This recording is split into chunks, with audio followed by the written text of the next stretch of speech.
Papurihin po ang pangalan ng Panginoon. Magandang hapon po sa bawat isa. Welcome po sa Sunday afternoon service dito sa Jesus Christ Baptist Church.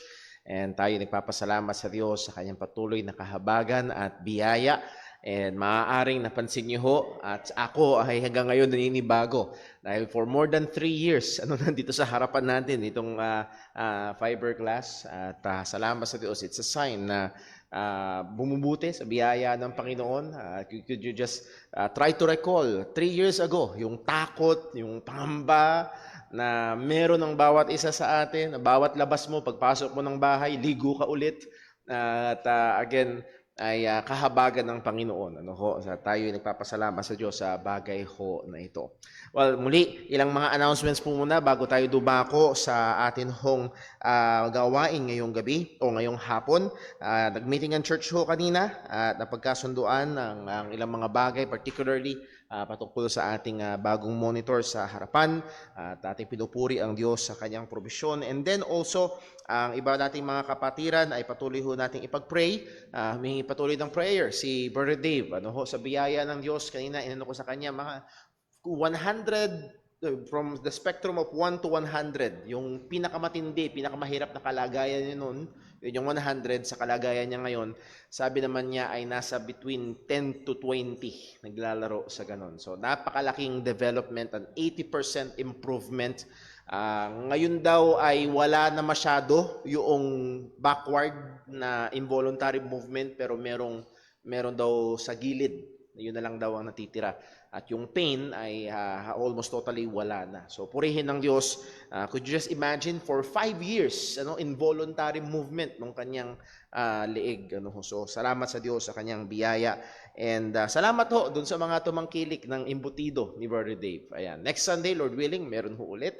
At patuloy ho nating yun ho ay malaking tulong ho sa kanila sapagkat as we know ay wala pa rin trabaho si Brother Dave at nagre-recover pa rin po siya at mahirap din po sa kanyang asawa at hindi rin siya pwedeng iwanan ni Sister Juvie so you just imagine. And then magka-college pa yung magsi-senior high kung hindi nagkakamali. Magka-college na ba si Charles? Senior high? Mag-grade 12. So muli, yung gastusin na sa eskwelahan, ang araw-araw. Pero itong na-appreciate ko sa ating kapatid, subukan nyo makipagkwentuhan kay Brother Dave, hindi pumapalya yung pagpapasalamat niya sa Diyos, hindi pumapalya yung pagpupuri niya sa Diyos, at yung desire niya, yung kanyang mga mahal sa buhay, makakilala sa ating Panginoong Kristo. So what a blessing. It's really the grace of God na nakikita natin sa buhay ng ating kapatid ho na ito. And then also, pag-pray ho natin ang iba pang mga kapatiran na may mga karamdaman sa mga bata, uso ang sipon, lagnat. Si Leah, ang aming bunso, ay may konting sinat kainang umaga. So, pakisama ho sa prayer. And then also, ang atin hong pinaplano na Lord willing, matuloy ang ating sports fellowship. Wait for further announcements. Pag na-secure na natin yung venue, we will announce the date. It's either August 21 or August 28. Medyo nag-uusap na yung ating mga kalalakihan sa basketball. So, schedule na yan. Badminton, schedule na yan. Yung mga, kung meron tayong multiple players ng chess, maglaban muna dito sa church. Yung mananalo, yun ang ating ipangbabato. Yun ang ating ipanlalaban. So, pag-pray ho natin, nawa ho ay maging blessing yan na fellowship with JCBC sa Pandi. And I think that covers our mga announcements and reminders. Ang ating mga usual na gawain, Wednesday night, meron ho tayong time in the Word. And then also, 6 p.m. po yun. Friday evening, meron tayong prayer meeting at 6 p.m. also. At yun hong ating gawain. Mamaya nga pala, merong Joy Fellowship. So young people, ay kayo ho inaasahan to be present. And then also, nagsimula na ho ang practice kanina ng ensemble. Napakaganda nung kanilang inaawit. Jesus, thank you. It's a Thanksgiving song. At kung hindi kayo nakasama sa practice kanina, it's not too late. Hindi naman ho weekly kakanta, hindi nga monthly. Basta pag okay na yung kanta, at saka lang so pag-pray ho natin at hindi pa ho too late ang lahat at gusto nyo hong maki-join. Okay, so that covers our announcements and reminders. Pag-pray natin ang ating mga gawain. And by the way, nakikinig ako sa isang pangangaral nito nakaraan. At ang sabi niya, pinapaalalahanan niya yung mga mangangaral na ayusin ang pangangaral, ayusin ang pagpe-prepare. Pero sa kabilang banda, kinausap niya rin naman yung mga tao, yung mga nakikinig. Ayusin din daw yung pakikinig. Ayan. At minsan, yung mga mangangaral na nagpapagal ay talagang nagpapagal, pero yung mga nakikinig na handun din. Ano? So it's sabi nga, it takes two to tango. Merong responsibilidad ang mangangaral at meron ding responsibilidad ang mga nakikinig at nawa tayo masumpungan na nagtatapat sa mga bagay ho na ito. Tayo dumako sa ating pagsamba sa Panginoon. Karoon tayo ng sandali ng tahimik na pananalangin. Hingin natin ng tulong gabay, pagsiyasat ng Diyos sa atin upang tayo maging handa sa pagsamba sa Kanya. Let's pray.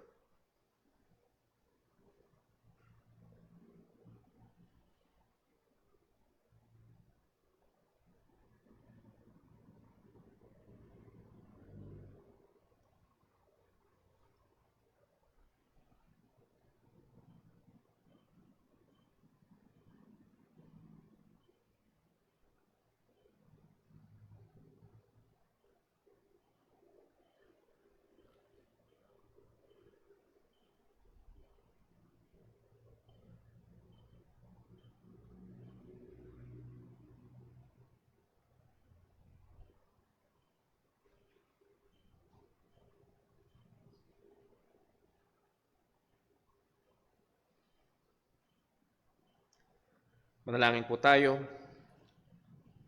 Panginoon naming Diyos, aming Ama sa langit, Diyos na makapangyarihan at banal. At Ikaw rin naman ang Diyos na sa amin ay nahabag at nagmahal. Nagbigay ng iyong bugtong na anak upang kami ay maligtas. Panginoon, kagaya ng aming pinag-aralan kayo ng umaga, salamat po. Salamat sa katotohanan na ikaw ay para sa amin. Salamat sa katotohanan na ikaw ang may hawak sa amin. Salamat sa katotohanan, O Diyos, na ikaw ang nag-iingat ng aming kaligtasan. Salamat, O Diyos, sa katotohanan na ikaw ang nagsusustento maging sa aming pananampalataya, kung kaya't natitiyak namin, Panginoon, na kami makakarating hanggang sa dulo. At lahat ng ito ay dahil sa biyaya mo. Lord, muli, ang mga katotohanan na ito ay gamitin mo upang lalo kaming hamunin sa matapat na paglilingkod, sa banal na pamumuhay, at sa lalong mas malalim na pananampalataya at pagkakilala sa iyo. Dalangin po namin, Panginoon, na ikaw ang patuloy na gumabay sa amin sa gawain namin ngayong hapon. Sa aming mga gagawin, O Diyos, sa pag-aawitan, pananalangin at pagkakaloob. At sa pangangaral ng iyong salita, Panginoon, maluwalhati nawa ang iyong pangalan.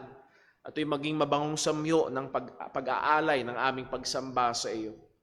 Ama, aming nanalangin na yung lingapin ng aming mga kapatiran na nandun ang mga pangangailangan, karamdaman, particularly, Panginoon, ang aming kapatid na si Brother Dave. Kahabagan mo po siya, Panginoon. Salamat, O Diyos, sa improvement ng kanyang kalagayan. At ikaw rin, Panginoon, na nakakaalam ng pang-araw-araw nilang pangangailangan. Kami tumitiwala sa iyo na kayang gumawa ng higit sa aming iniisip at hinihingi. At Panginoon, ikaw ang patuloy na malawalhati sa aming kalagitnaan. Ikaw po rin po, Panginoon, ang sumiyasat sa amin sa anumang mga pagkakasala at pagkukulang. Lord, kung meron man kaming mga hindi nabantayan na salita, gawa o maging mga kaisipan na taliwas sa iyong kalooban, patawarin mo kami. Tawarin mo kami. Ikaw pong patuloy na maluwalhati sa lahat ng ito, O Diyos. Dalangin namin sa ngalan ng aming Panginoong Hesukristo. Amen. Stay po tayong lahat at tayo po'y umawit sa Panginoon.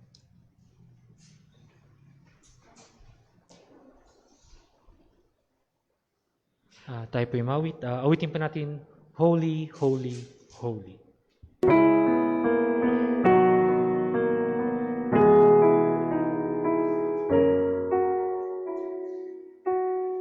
Holy,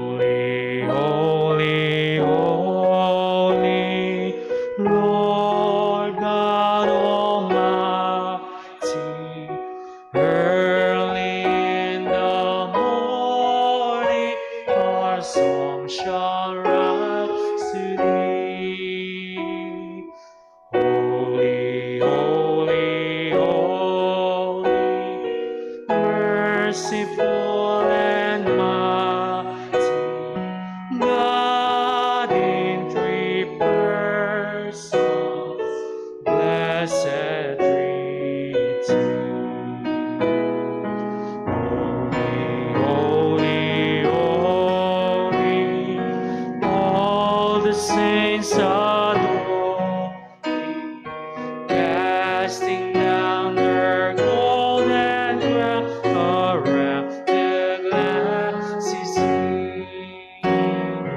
Cherubim and seraphim falling down before thee, which word and art evermore sure. Holy, holy, holy, Lord, the darkness light, though the eye of sinful man thy glory may not see.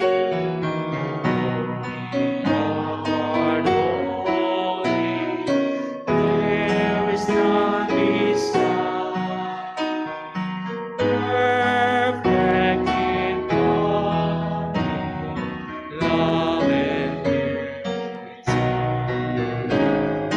Holy, holy, holy, Lord God Almighty, all thy works shall praise thy name, and sky and sea. Holy, holy, holy, merciful and mighty, God in three persons, blessed Trinity.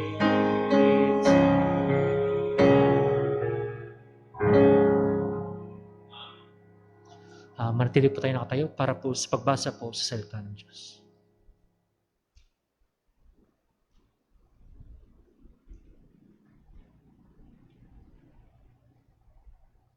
Para po sa pagbasa ng salita ng Diyos, buksan po natin ang ating mga Biblias mula po sa Aklat ng Mga Gawa, chapter 9, verses 1 to 9. Sabay-sabay po nating basahin. Ready, read. Samantala, sumisidhi ang pagnanais ni Saulo na maipapatay ang mga alagad ng Panginoon. Kaya pumunta siya sa kataas-taasang pari.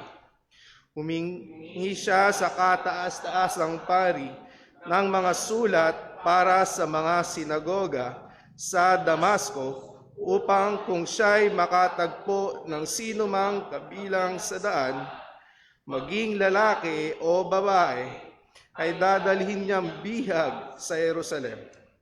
Sa kanyang paglalakbay papalapit sa Damasco, biglang kumislap sa palibot niya ang isang liwanag mula sa langit. Bumagsak siya sa lupa at nakarinig ng isang tinig na sa kanya'y nagsasabi, Saulo, Saulo, bakit mo ako inuusig? Sinabi niya, sino po ba kayo, Panginoon? At siya'y sumagot, ako si Jesus na iyong inuusig. Tumayo ka at pumasok sa lungsod at sasabihin sa iyo ang dapat mong gawin. Hindi makapagsalita ang mga taong naglalakbay na kasama niya sapagkat naririnig nila ang tinig, ngunit wala silang nakikitang sino man.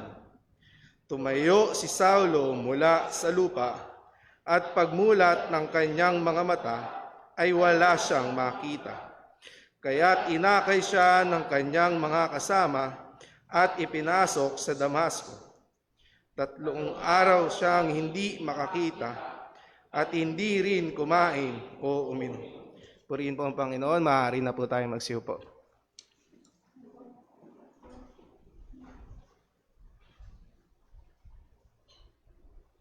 Tayo po ulit tumawid sa Panginoon. Awitin po natin, It is well with my soul.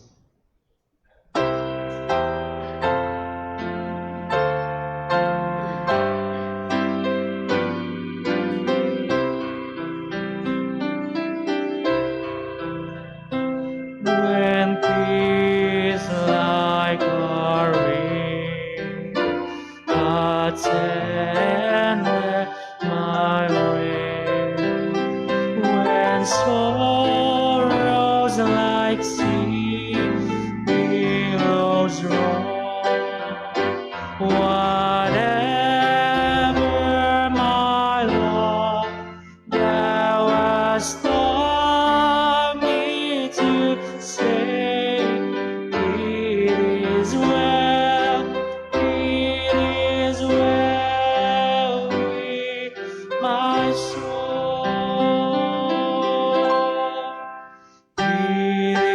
is well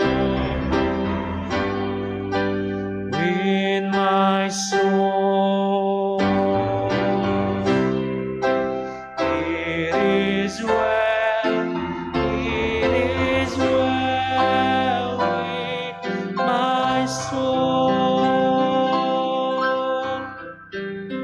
No Satan should come, though trial should come.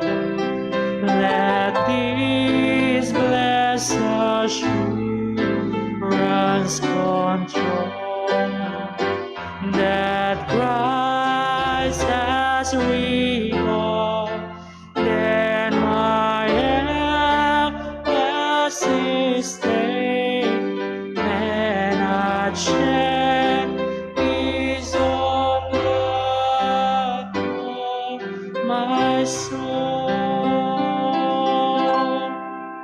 It is well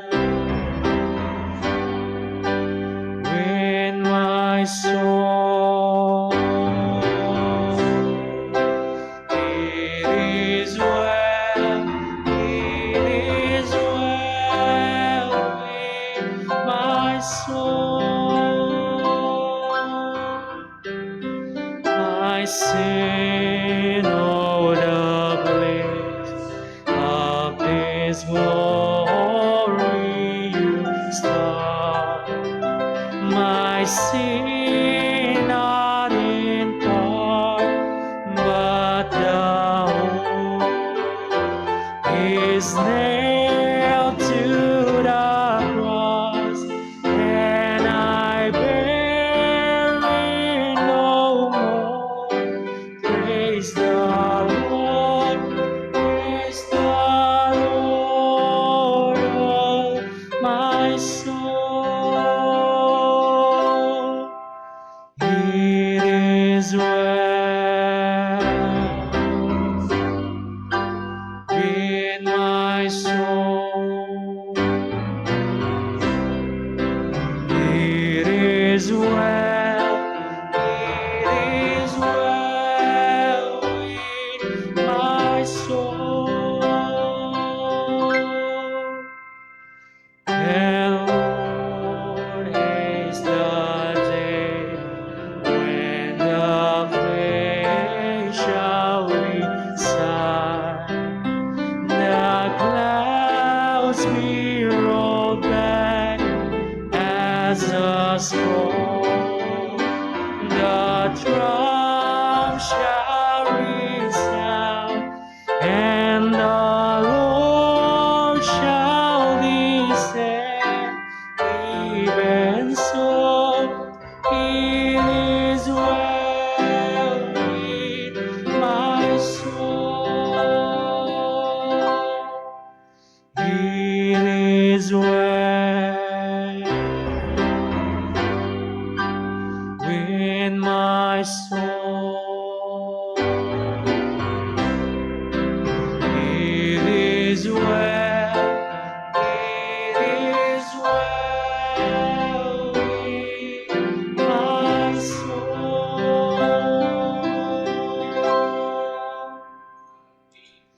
Tayo po'y magsayang lahat para po sa ating pagkakaloob.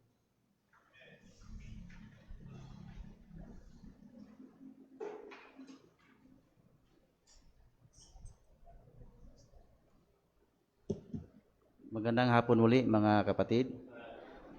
Para po sa biblical basis para sa forgiving, ating basahin ang 2 Corinthians chapter 9 verses 6 hanggang 8. Ready? Read. But this I say, he which soweth sparingly shall reap also sparingly, and he which soweth bountifully shall reap also bountifully. Every man according as he purposeth in his heart, so let him give, not grudgingly or of necessity, but God loveth a cheerful giver. And God is able to make all grace abound toward you, that ye, always having all sufficiency in all things, may abound to every good work. Tayo po ay manalangin. Aming Ama na nasa langit, banal at makapangyarihan sa lahat, kami po, Panginoon, ay nagpupuri sa oras na ito sapagkat Ikaw, Panginoon, ay mabuti sa amin. Lalo na, Panginoon, sa buong linggo mong pag-iingat at lalo na, Panginoon, sa daluyan ng iyong pagpapala sa aming bawat pamilya, Panginoon, na binigyan mo kami ng kabuhayan, Panginoon, para sa ma-provide namin ang aming mga pangangailangan. At ngayong hapon na ito, Panginoon, samahan mo kami, Panginoon, sa aming paghandog sa inyo bilang pagkilala na lahat ng aming natanggap ay galing sa iyo, Panginoon. Nawa ay bigyan mo kami ng puso na tama at may kagalakan, Panginoon. Nawa ikaw ay mapuri sa aming buhay at patuloy kang gumagawa sa amin, Panginoon, sa pagpatuloy namin sa hapong ito. Ito po aming dalangin kay Kristo Jesus. Amen.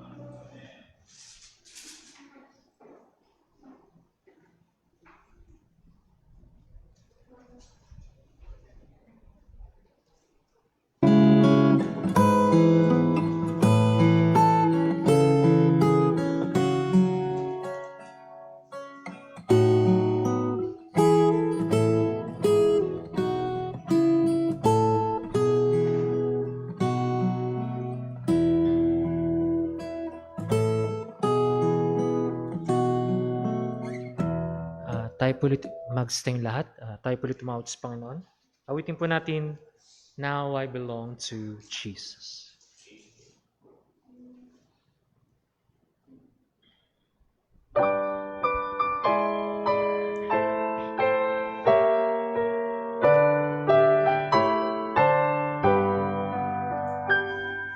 Jesus, my Lord, will love me forever. From him no power of evil can sever. He gave his life to ransom my soul. Now I belong to him. Now I belong to Jesus. Jesus belongs to me. Not for the years of time alone, but for eternity. Once I was lost in sin's degradation, Jesus came down to bring me salvation, lifted me up from sorrow and shame. Now I belong to him. Now I belong to Jesus. Jesus belongs to me. Not for the years of time alone, but for eternity. Joy floods my soul, for Jesus sustained me, freed me from sin that long has claimed me. His precious blood he gave to redeem. I belong to him. Now I belong to Jesus. Jesus belongs to me. Not for the years of time alone, but for eternity. Magsipuro pong lahat.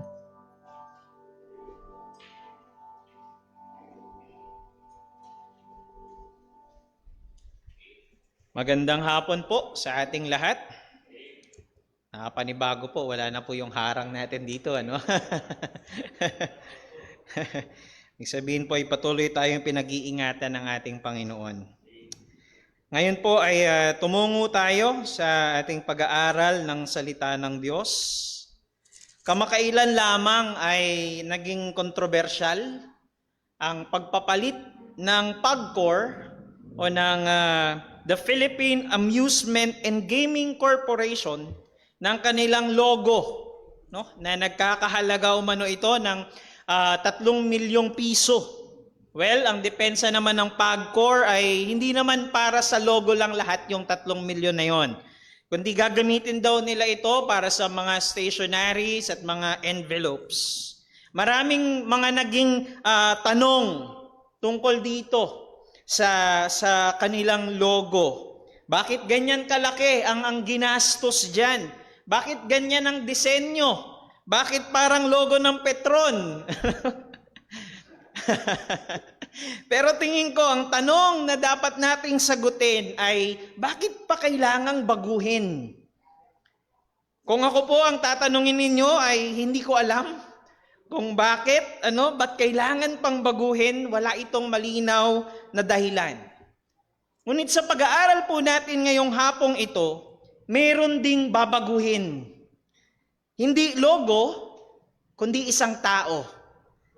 Ngunit hindi katulad ng pagbabago ng logo ng PAGCOR kapag ang Diyos ang nagbago ng buhay ng isang tao, meron itong malinaw na dahilan at merong isang malinaw na layunin.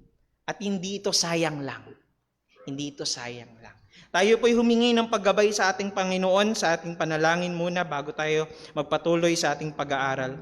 O Diyos naming dakila, aming Ama na makapangyarihan sa lahat. Kami po'y lubos na nagpapasalamat at nagpupuri sa iyo, Panginoon, sa iyong kabutihan, sa iyong biyaya sa amin na alam po namin, O Diyos, na ikaw ang siyang may hawak ng aming mga buhay sa araw-araw. O Diyos, tulungan mo po kami, kabayan mo po kami nawa sa aming pag-aaral ng iyong mga salita. Na makita po namin ang ganda ng iyong mga salita. Makita namin, Panginoon, ang mga katotohanan na nais mo na maintindihan namin, maunawaan namin, O Diyos. At nawa, Lord, sa pangaral ng Ebanghelyo, ay makakilala kay Kristo ang mga wala pa sa Kanya. At nawa, Panginoon, gamitin mo ang Ebanghelyo upang ang mga mananampalataya mo ay patuloy na lumakas. Patuloy, Panginoon, na tumibay ang aming pananampalataya sa iyo, Diyos. Lord, pagkalooban mo kami ng kapangyarihan at ng karunungan sa aming pag-aaral. Kawang gumabay at kumilos. Ito po ang aming samot dalangin sa matamis at makapangyarihang pangalan ng aming Panginoong Jesucristo. Amen. Amen. Ito po yung ating magiging mensahe ngayong hapong ito. Dahil sa dakilang biyaya ng Diyos, bagamat hindi tayo karapat-dapat, ay minarapat niya na pagkalooban ng kanyang habag ang mga taong ninanais niyang kahabagan. At ang biyayang ito rin naman ang siyang magpapabago sa ating mga puso mula sa pagnanasa sa kasalanan patungo sa kabanalan. Ngayon po, sa ating pag-aaral dito sa Book of Acts, ay lilipat tayo sa panibagong chapter, panibagong kabanata nitong Book of Acts. At dito sa pag-aaralan natin ay pag-aaralan natin ng isang tao na merong malaking bahagi, malaking parte sa Biblia na meron tayo. Na meron tayo ngayon. Siya yung pangunahing tao na gagamitin ng Diyos upang makarating yung ebanghelyo sa iba't ibang dako ng mundo. At yun po ay walang iba kundi si Apostol Pablo. Puntahan po natin yung ating talata sa verse number 1 ng Acts chapter 9. Binanggit agad dyan yung pangalan niya, and Saul. Ito po si Apostol Pablo bago pa man siya maging isang apostol. Ito yung mga sandali na yun bago siya iligtas ng ating Panginoon. Well, binanggit dyan ang tunay niyang pangalan ay Saul or Saulo, na later on ay babaguhin ng Panginoon, maging ang kanyang pangalan. Hindi lang yung buhay nito ni Saulo ang babaguhin ng Diyos, kundi maging yung pangalan niya. Well, pag-aralan po natin, sino nga ba si Apostol Pablo nung siya pa si Saulo, nung siya pa si Saul? Well, sa pag-aaral natin, ay itong si Saulo ay tinatawag or kilala bilang si Saul of Tarsus. Saul of Tarsus. Bakit? Dahil doon siya pinanganak sa lugar ng Tarsus. At yung Tarsus ay isang lugar doon sa Cilicia. Okay? Nasa panahon po natin, ito'y Turkey. Yan ay bahagi ng Turkey, At yung mga magulang ni Saulo, according sa mga historians, ay parehong Hudyo, na until later on ay nagkaroon sila ng Roman citizenship. At doon sa Tarsus, dahil higit sa malamang doon na nagstay yung mga magulang, at nagkaroon na sila nung ganong klaseng pribilehiyo na meron ang mga Grego or ang mga Romano. And we know na sa panahon na ito, ay ito yung panahon na ang Roman Empire ang siyang pinakamakapangyarihan during this time. So, kung magkaroon ka ng ganitong klase ng pribilehiyo na maging isang Roman citizen, kumbaga ay parang green card ito, no? Kumbaga napakagandang pribilehiyo na ito noong panahon na yan. And according din sa mga pag-aaral, noong AD 10, Year of the Lord, bumalik daw sa Jerusalem yung mga magulang ni Saulo, kasama itong si Saulo. So, noong una, nandun sila, tumira sila sa Tarsus, at yung AD 10, Year of the Lord, ay bumalik itong mga magulang ni Saulo doon sa Jerusalem, na kasama na rin doon si Saulo. And around 50 to 20 AD, doon nag-umpisang mag-aral itong si Saulo ng Hebrew Scriptures. At nakita natin, maging sa mga nakaraang kabanata, nakita natin na na nabanggit dito si Gamaliel. At ito po si Gamaliel, siya yung naging tagapagturo, siya yung naging rabbi ni Saulo. And makita po natin yan sa Acts chapter 5. Sa nakaraang pag-aaral natin, yan nabanggit itong isang Pharisee o isang kasama ng mga religious leaders na si Gamaliel. Itong si Gamaliel na ito ay hindi lang siya basta isang Pharisee. Napaka-influential niya na tao.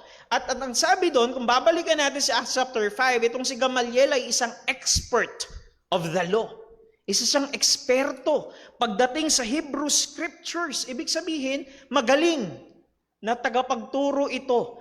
Si Gamaliel ng Jewish Scriptures or ng Hebrew Scriptures. At siya nga ang naging trainer, sabihin na natin, or siyang rabbi ni Saulo. At ang first official appearance ni Saulo sa ating Biblia ay walang iba kundi sa Acts chapter 7. Kung maalala po natin, kung saan napag-aralan natin sa part na ito, dito yung tagpo kung saan si Stephen ay nangaral.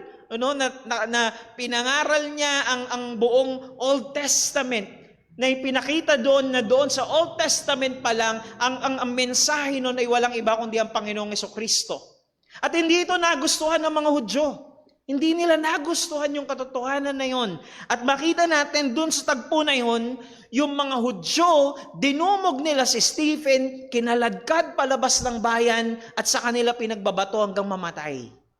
At makita natin doon na ang nagbigay ng go signal sa kanila, patayin nyo na, ay walang iba kundi itong binata na ito noong panahon na ito na si Saulo. Ito yung kanyang first appearance. And in the following chapter, mula doon sa chapter 7, yung sumunod na chapter number 8, si Saulo yung siyang may pakana ng malawakang persecution na nangyari sa mga Kristiyano doon sa Jerusalem. Kung bakit nagkalat ang mga Kristiyano magmula doon sa Jerusalem, bakit sila lumabas, yung nag-usig sa kanila, yung bumatay, nagpakulong sa marami sa kanila, ay itong si Saulo. At makita po natin, puntahan natin yung text. Pagdating dito sa chapter 9, nagkaroon ng konting segue, right? Sa chapter 8, tapos binanggit doon si Philip. At nito, pag-turn sa chapter 9, ibinalik ang spotlight kay Saulo. Nasa kanya na ngayon. Verse number 1, and so, yet breathing out threatenings and slaughter against the disciple of the Lord, went unto the high priest. Pansinin po natin yung word dyan na breathing out. Yan pong word na breathing out, I believe is a mistranslation ng King James Version. Dahil po yung word na breathing out, ay taken po yan sa Greek word na empneo. Empneo. Na yung Greek word, na yung root word nun, pinanggalingan nun, ay yung word na pineo or neo, no?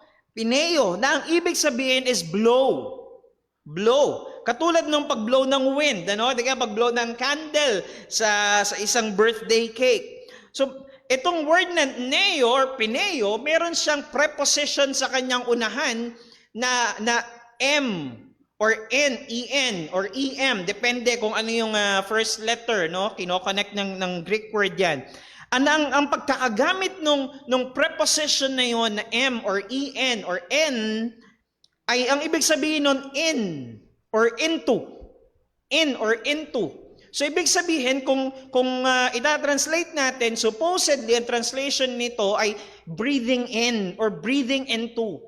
Well, tingin ko ay merong katuturan either dun sa dalawa na gamitin natin, either breathing in or breathing into. Bakit yung una, pag breathing in ang siyang naging translation niyan, makikita natin na yung pag-persecute sa mga Kristiyano noon, yung pagpaslang ni Saulo at yung mga kagrupo niya, yung grupo niya, no, yung pagpapakulong niya sa mga Kristiyano, yung lahat ng mga pagpapahirap na ginagawa nila sa Kristiyano noon, lahat ng yon para silang hangin na ini-inhale, bini-breathe in ni Saulo. It was like yung oxygen. Kumbaga ito yung oxygen para sa kanya. Kumbaga para itong hashtag hindi ako mabubuhay nang wala ka. Kumbaga parang ganoon. Para itong oxygen na siya yung nagiging buhay kay Saulo noon. He was breathing in yung mga threatenings, yung mga persecution na ginagawa nila. So persecuting Christians was his life. Naging buhay niya yun. Ayun yung buhay niya noon. Yung pag-uusig sa kanila, yung pag-persecute sa kanila. Imagine kung gaano katindi yung kasamaan dito kay Saulo na parang oxygen na ng buhay mo. Yung pagpaslang at pag-persecute sa mga Kristiyano. At yung pangalawa, yung breathing into, which I think ay ito yung pinanggalingan ng translation ng Tagalog na binasa natin kanina, na yung ibig sabihin ng word na breathing into, ito yung inilalagay niya yung sarili niya doon sa bagay na yon. Inilalagay niya yung sarili. He was breathing into. Inilalagay niya yung sarili niya. Kaya nga sa Tagalog doon, ang ginamit kanina, sumisidhi ang pagnanais. No? Yung desire. Lumalalim, sumisidhi yung desire niya na i-persecute, paslangin, pahirapan, ipakulong ang mga mananampalataya noon. Ganun katindi. Siguro kung gagamitin natin sa modern term itong breathing into, no, kumbaga ay naging addict na si Saulo sa pagpaslang, sa pag-persecute. He was breathing into, imagine, kinaadikan mo yung pag-persecute.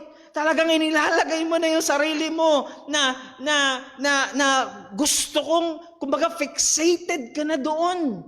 Naka-fix na yung puso mo, yung emotion, yung affection mo doon. Gusto kong mag-persecute ng mga Kristiyano.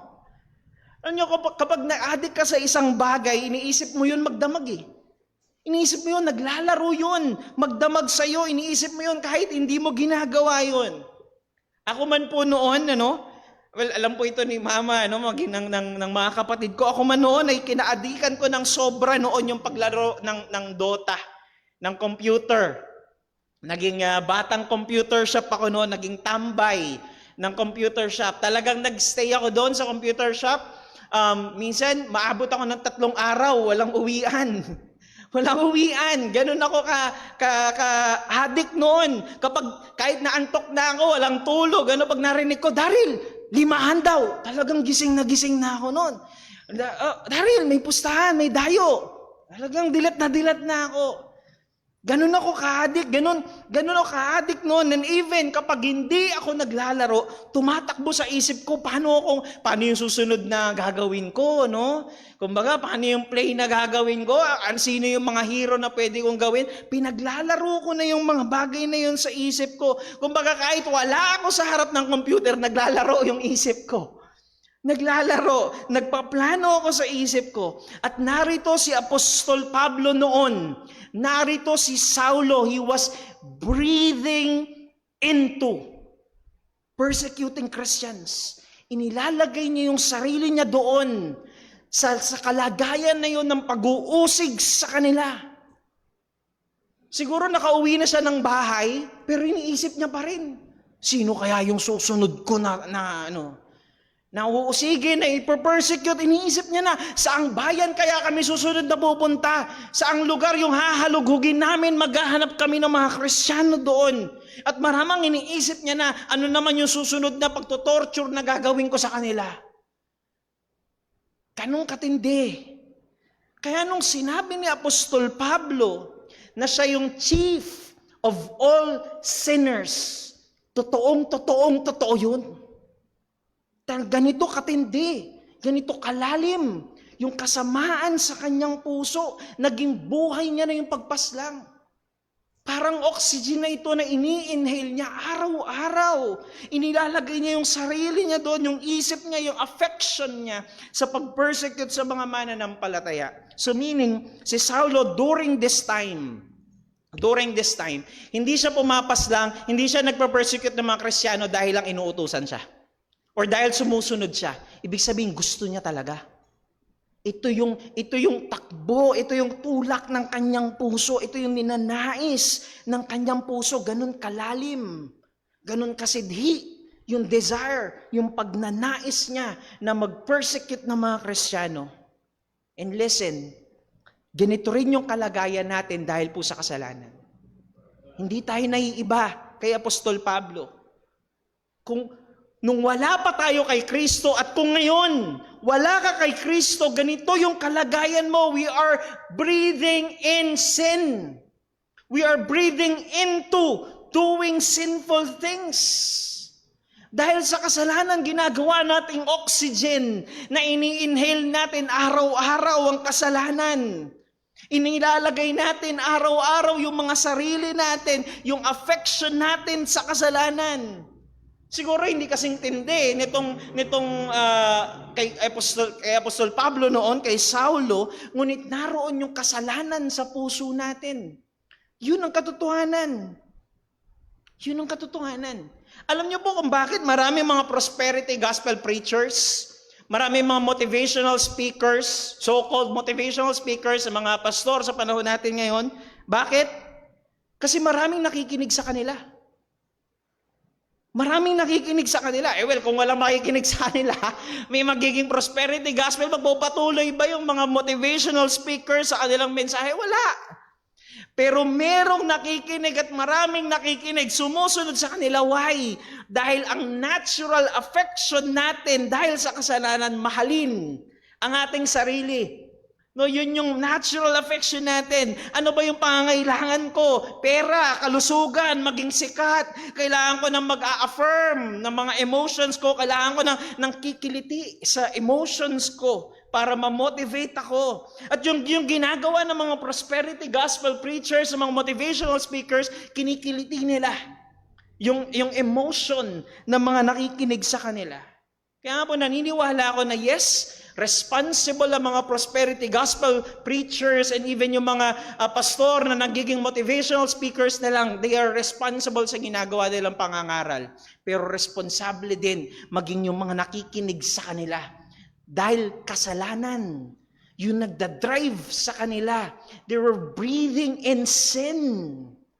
They were breathing into sin.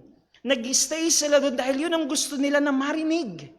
Yun ang kumikiliti sa kanilang affection, sa kanilang isip, sa kanilang puso. Desire ito ng puso nila.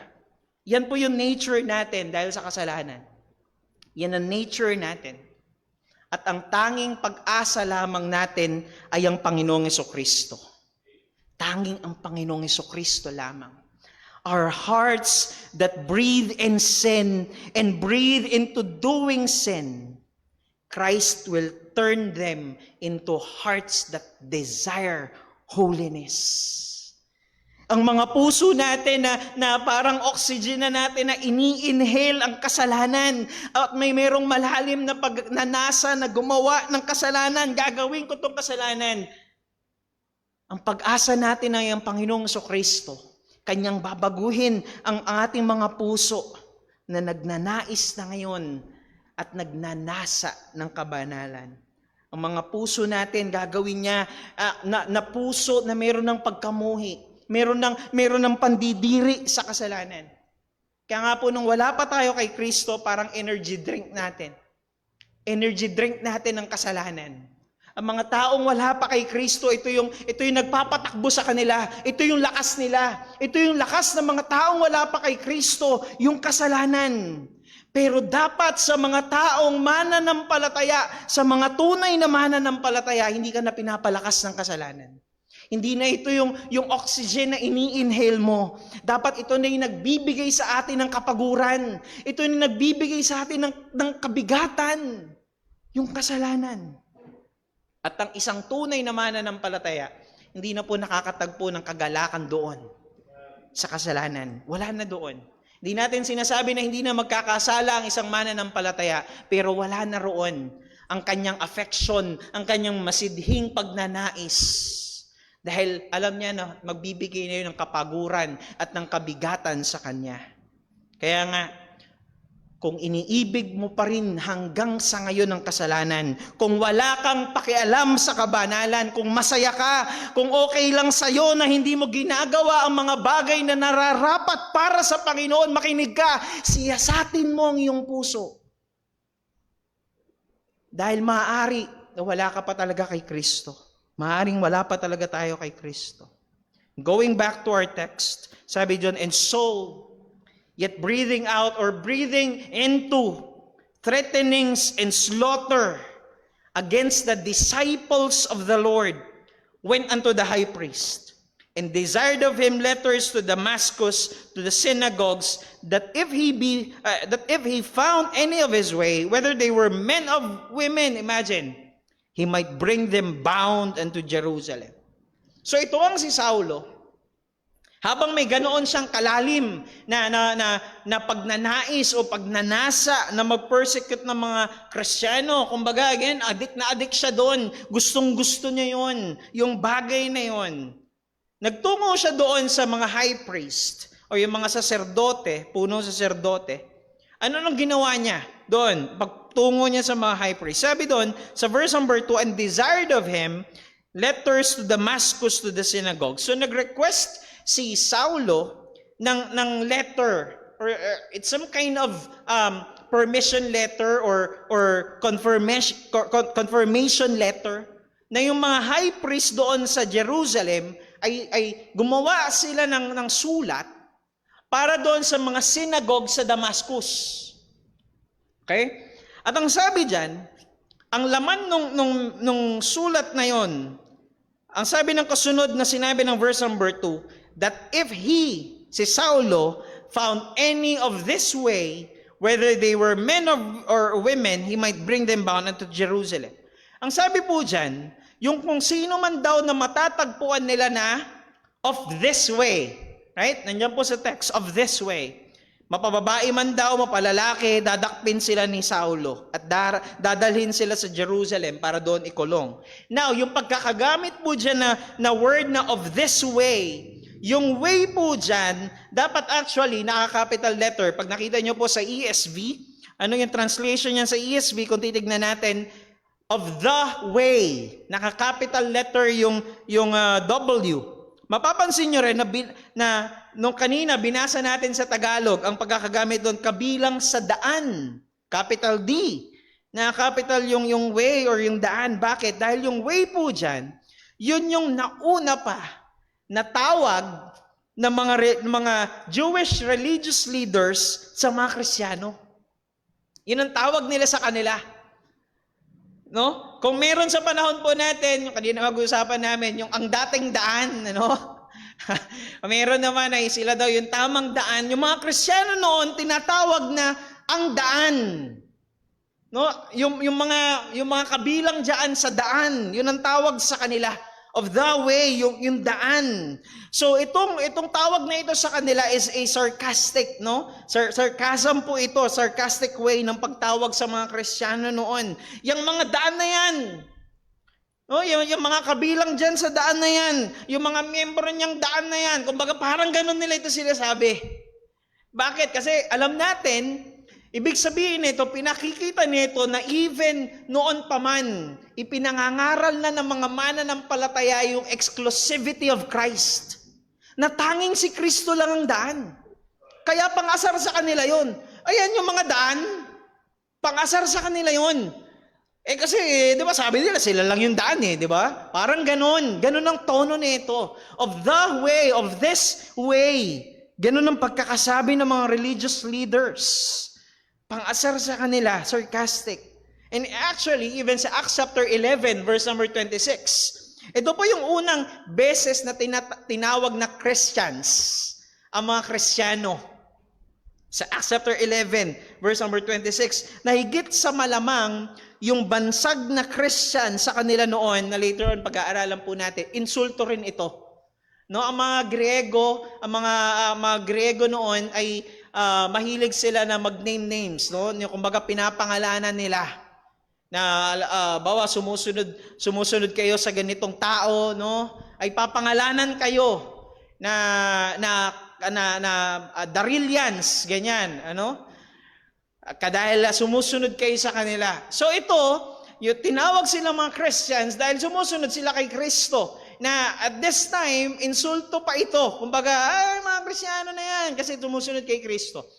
Pero ito'y sarcastic in that way pa until niyakap na ng mga mananampalataya noon yung katawagan na yon sa kanila.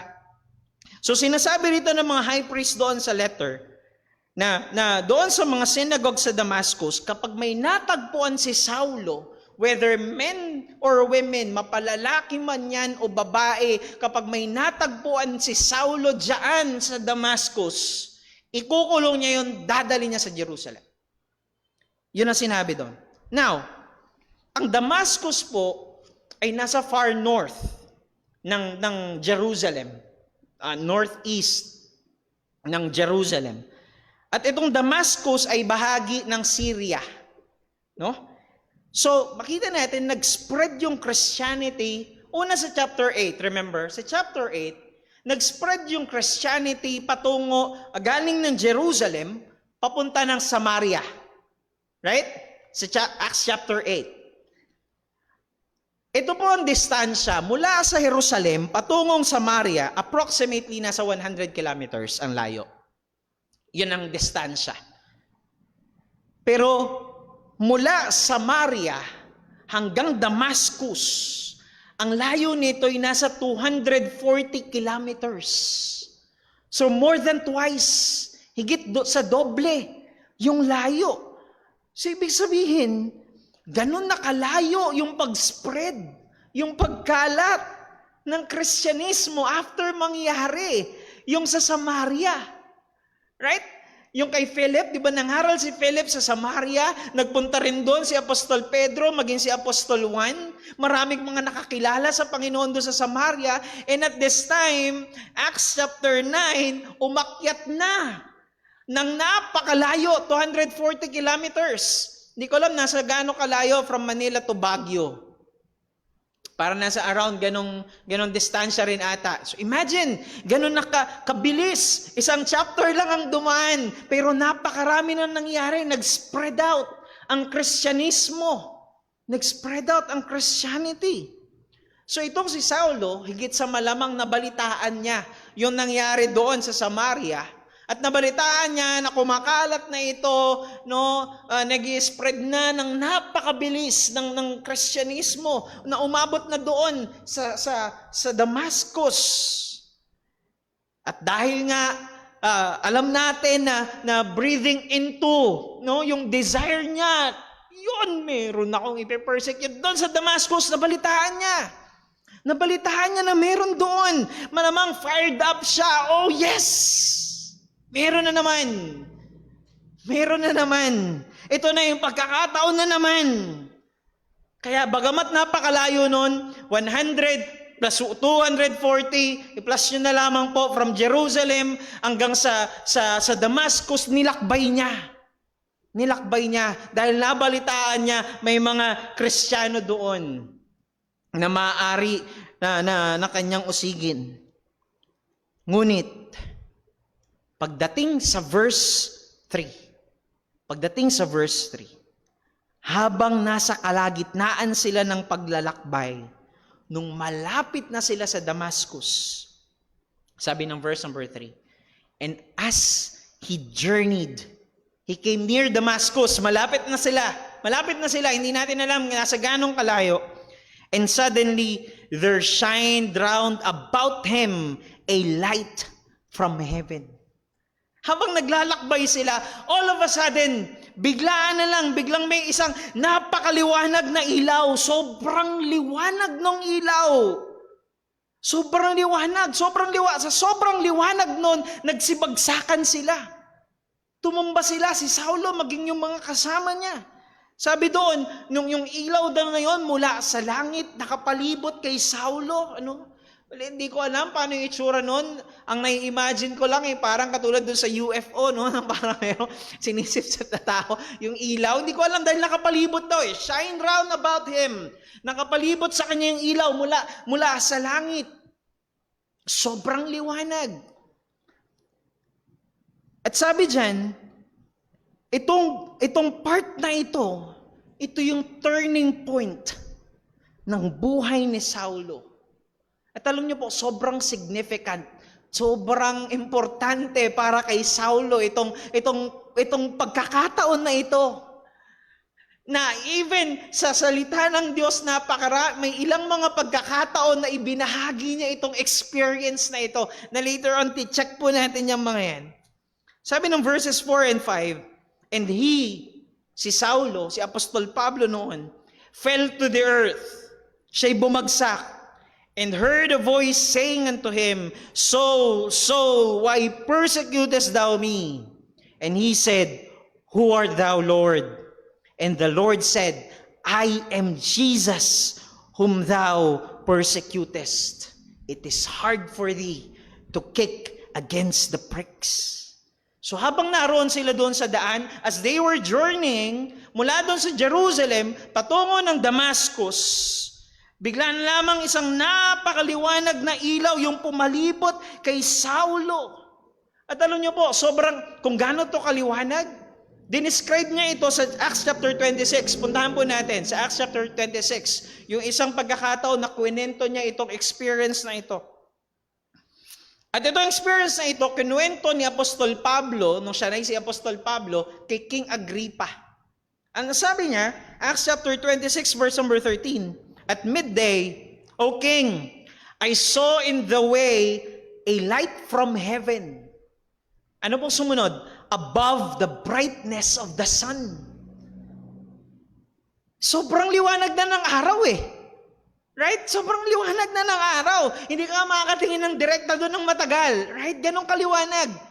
At kapag gabi, di ba, sobrang dilim, pero pag andyan na yung sikat ng araw, napakaliwanag na ng buong paligid. Ganong katindi yung liwanag ng araw. At imagine na itong liwanag na ito na pumalibot kay Saulo, mas maliwanag pa dun. Mas matindi pa yung ilaw, mas matindi pa yung liwanag na naroon na nakapalibot kay Saulo. At maaari na yung liwanag na ito'y patikim ng Diyos ng liwanag ng kanyang kaluwalhatian. Well, I should say na patikim lamang ito dahil walang magagawang tumingin ng direkta sa liwanag ng kaluwalhatian ng Diyos na siya'y mabubuhay pa. Pero dahil nabuhay pa sina Saulo at yung mga kasama niya, hindi ko po lubos maisip kung gaano katindi yung liwanag ng kaluwalhatian ni Kristo na in the future sa New Jerusalem, hindi na natin kakailanganin ng araw, ng bituin at ng buwan. Dahil naroon ang liwanag ng kaluwalhatian ng Panginoong Hesukristo na sapat na yun. O higit-higit pa yung liwanag niya para liwanagan ang buong kapaligiran ng kanyang kaluwalhatian, ang ilaw ng buong sanlibutan, ang Panginoong Hesukristo. Alam niyo po, that is something na nilulook forward ko. And that should be something na ilulook forward natin bilang mga mananampalataya na makakasama na natin, makikita natin mismo face to face yung kaluwalhatian ng Diyos. At yun ay walang iba kundi ang Panginoong Hesukristo. Ang ilaw ng sanlibutan. At ang sabi ng talata, nung pinalibutan si Saulo nitong liwanag na ito, nitong napakatinding liwanag, sabi ng talata, he heard a voice. He heard a voice. May narinig siyang tinig. May narinig siyang tinig. Ang sabi ng Acts chapter 26, pagpapatuloy din sa kwento niya, verse number 14. And when we were all fallen to the earth, pertaining kay Apostol Pablo, kay Saulo noon, maging yung mga kasama niya, I heard a voice speaking unto me, and saying in the Hebrew tongue, wala po yan dun sa Acts chapter 9, ano? No? Dito niya lamang nabanggit itong part na ito. Maging yung brighter than the sun, dito niya lang din nabanggit. Hebrew tongue. At alam niyo po, yung ginamit niya dyan, na yung narinig niya nagsasalita sa kanya, ay nasa Hebrew tongue, ibig sabihin language ng mga Hudyo. Ano? Ay napakahalaga rin yan. May mahalagang part yan. No? Bakit? Dahil yung mga kasama ni Saulo sa Acts chapter 9, nung mangyari ito, higit sa malamang, galing sila ng Jerusalem, ito rin mga Hudyo. Ibig sabihin, alam din nila itong language na ito, itong Hebrew language na ito.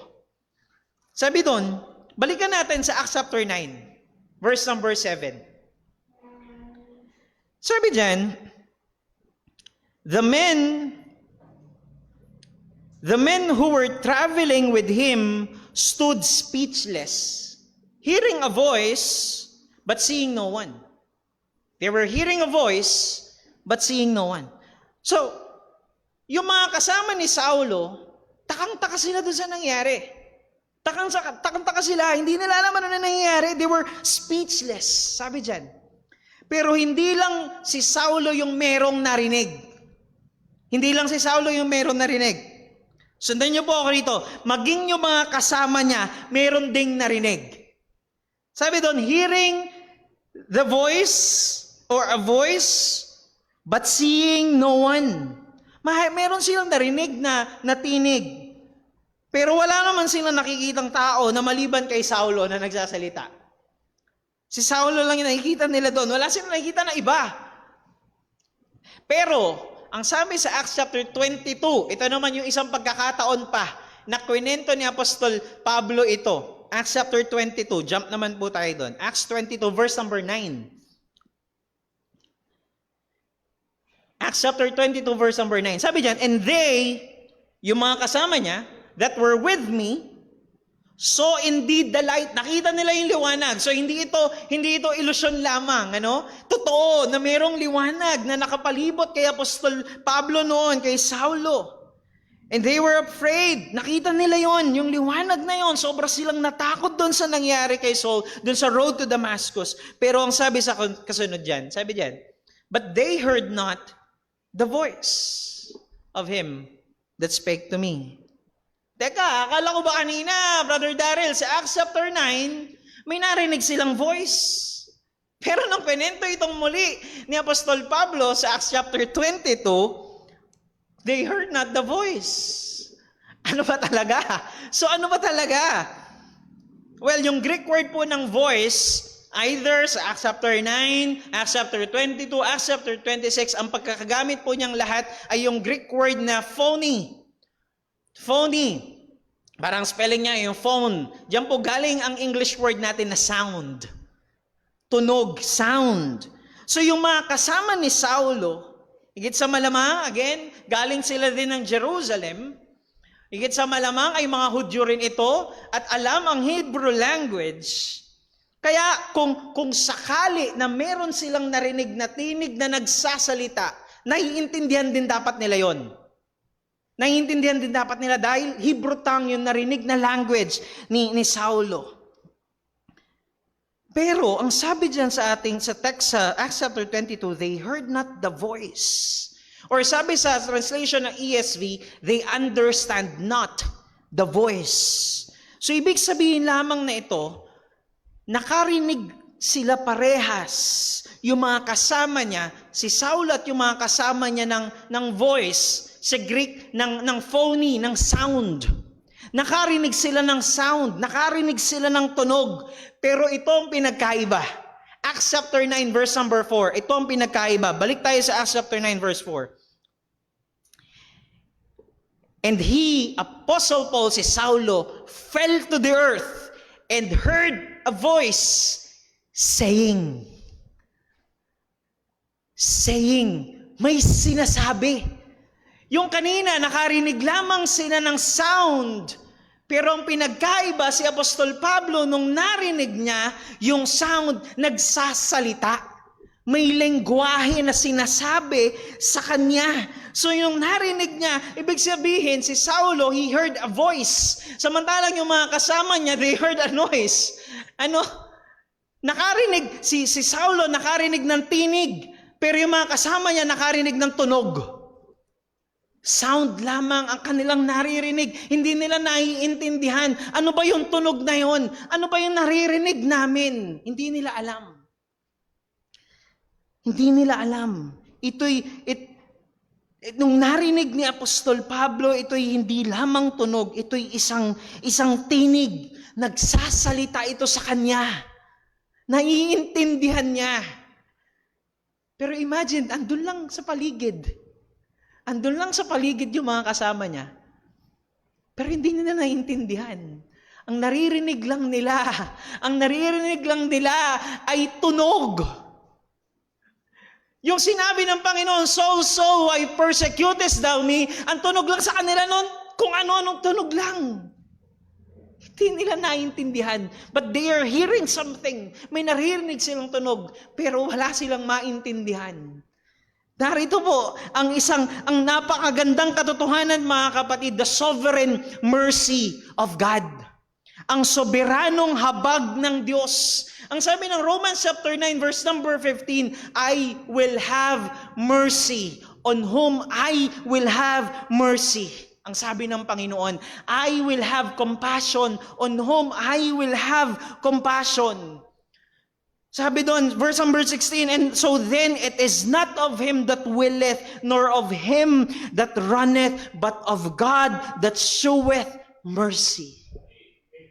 Ibig sabihin, ibibigay ng Diyos ang kanyang habag sa mga nais niya lamang kahabagan. Magkakasama lang sina Paulo at yung mga kasama niya.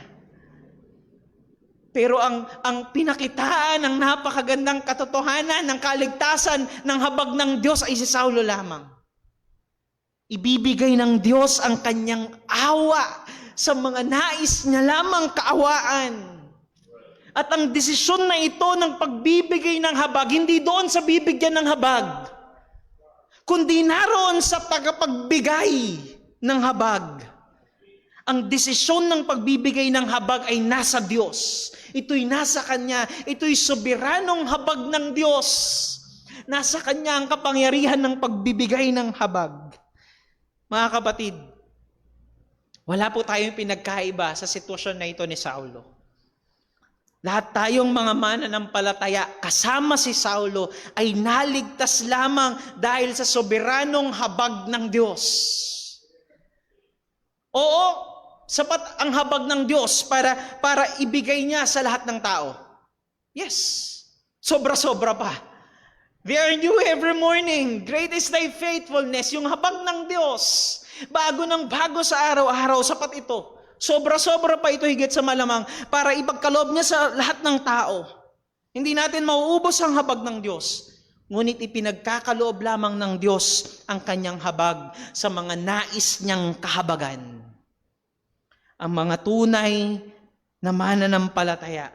Kung tunay tayong mga mananampalataya, kapag naintindihan natin ang lubusan ng katotohanan ito, kapag naiintindihan natin ng lubusan na hindi tayo karapat-dapat dito sa habag na ito ng Diyos, that alone should tell us na mabuhay tayo araw-araw na nagbibigay ng kapurihan sa Kanya.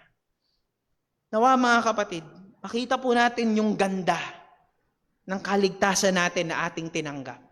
Ito yung soberanong habag ng Diyos.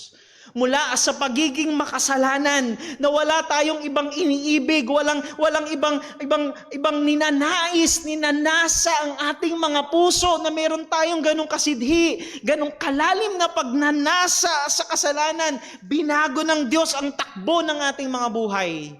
Binago ng Diyos hindi lamang yung takbo ng ating mga buhay, kundi maging yung ninanasa ng ating mga puso higit sa lahat.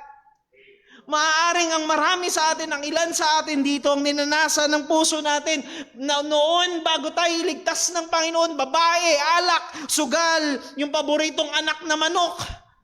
Maaaring ito yung mga ninanasa ng ating puso, pero iniligtas tayo ng Diyos. Iniligtas tayo ng Diyos. Iniligtas tayo ng Diyos, hindi lamang doon sa kaparusahan. Iniligtas tayo ng Diyos, hindi lamang sa kaparusahan doon sa impyerno, kundi maging sa klase ng buhay na walang kwenta at walang halaga. Iniligtas tayo ng Diyos mula doon sa pagiging alipin ng kasalanan, na yung puso natin walang ibang nananais kundi kasalanan. Iniligtas tayo ng Diyos patungo doon na tayo maging mga alipin na ngayon ng hari ng buong sanlibutan, ang Panginoong Hesukristo. And the most proper response natin sa natanggap nating napakagandang biyaya na ito na galing sa Diyos ay mahalin siya. Ibigin ng Diyos. Paglingkuran natin ng Panginoon sa pamagitan ng ating pag-ibig sa Kanyang iglesia na Kanya rin namang inibig. Sambahin natin siya. Purihin natin ang Panginoon, sambahin natin ang Diyos dahil nararapat siya doon sa lahat ng kaluwalhatian. Nararapat siya sa ating pagsamba at pagsumikapan natin bilang mga mananampalataya na sa araw-araw ng ating buhay pagsumikapan natin na maging tapat sa paglakad natin sa kabanalan at katuwiran. Tayo po'y manalangin. O Diyos naming dakila, aming Ama na makapangyarihan sa lahat. Kami po, Diyos, ay lubos na nagpapasalamat sa iyo, Panginoon, sa dakilang biyaya na amin pong naranasan. Lord, tunay nga na hindi po kami karapat-dapat sa habag na ito. Lord, salamat. Dahil kung paano mong ipinakita ang mga katotohanan na ito, na maging ang taong katulad ni Saulo na ganoon kasama, ay kinahabagan mo't pinatawad. Lord, salamat. Dahil gayon din naman kami. Na sa araw-araw ng aming mga buhay noon, kami lubos-lubos na gumagawa ng kasalanan sa aming mga buhay. Ngunit Lord, salamat dahil kinahabagan mo po kami't pinatawad sa aming mga kasalanan. Lord, salamat po. Salamat dahil hindi mo lamang kami iniligtas sa kabayaran ng kasalanan. Binago mo ang aming mga puso. Binago mo at patuloy mong binabago ang aming mga buhay. Lord, tulungan mo po kami. Tulungan mo po kami, Panginoon. Patuloy na nasain kung gaano kalalim yung aming pagnanasa sa kasalanan noon. Nawa ngayon, Lord, tulungan mo po kami na napalalimin din ang aming pagnanasa sa kabanalan. Na lumakad kami sa katuwiran, lumakad kami sa kabanalan, at lumalim yung aming pag-ibig sa iyo, Panginoon. At yung aming pagnanasa na sambahin ka, paglingkuran ka, at pagsumikapan na maging tapat sa aming paglakad sa kabanalan at katuwiran mo, Panginoon. O Diyos, sa iyo po ang lahat ng kaluwalhatian sa lahat ng ito. Purihin ka, purihin ka. Ito po ang aming samot-dalangin sa matamis at mapangyarihang pangalan ng aming Panginoong Jesucristo. Amen at amen. Tayo pong lahat ay magsitayo at pong awitin ang ating pangwakas na.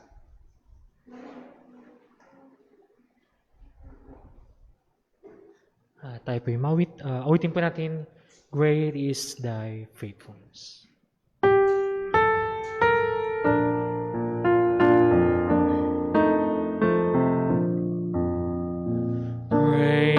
is thy faithfulness, O God my Father?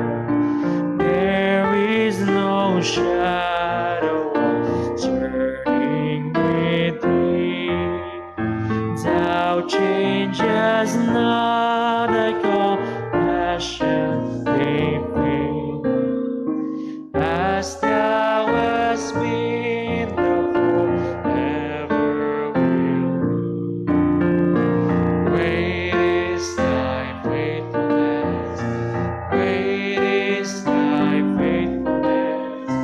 Morning by morning, new mercies I see. All I have needed, God hath provided. Great is thy faithfulness, Lord, unto me. Somewhat forsaken is that endureth, thine own dear presence to cheer and to God. Take for today and bright hope for tomorrow. Blessings all mine with 10,000 years.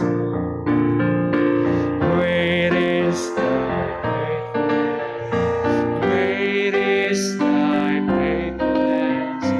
Morning by morning, new mercies I see.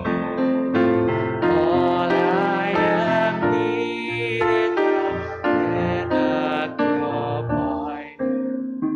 Great is thy faithfulness, Lord, unto me.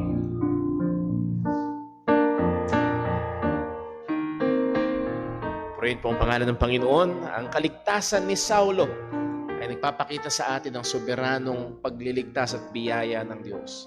Kung tayo rin naman ay tumanggap. Bilang mga mananampalataya, ang kaligtasan ni Saulo ay dapat magbigay sa atin ng encouragement na kahit ang pinakamasamang tao ay pwedeng iligtas ng Diyos. Patuloy tayong maging tagapaghayag ng Ebanghelyo. Patuloy natin ipag-pray ang ating mga mahal sa buhay na wala pa kay Kristo. Huwag tayong magsawa na magbahagi ng Ebanghelyo ng kaligtasan patungkol sa ating Panginoong Hesus Kristo. May mga gospel tracts po tayo dyan. Pwede nating dalhin at bahagi. At sa ating paghiwa-hiwalay, mga kapatid, nawa ang pagmahal ng ating Ama, ang biyaya ng ating Panginoong Hesus Kristo, at ang presensya at kapangyarihan ng Banal na Espiritu sa bawat isa sa atin. Patuloy tayong maging maliwanag na ilaw at maalat na asin sa man tayo nilagay ng Panginoon. God bless po. Magandang hapon. We are now dismissed. Ang mga young people po ay merong Joy Fellowship at inaasahan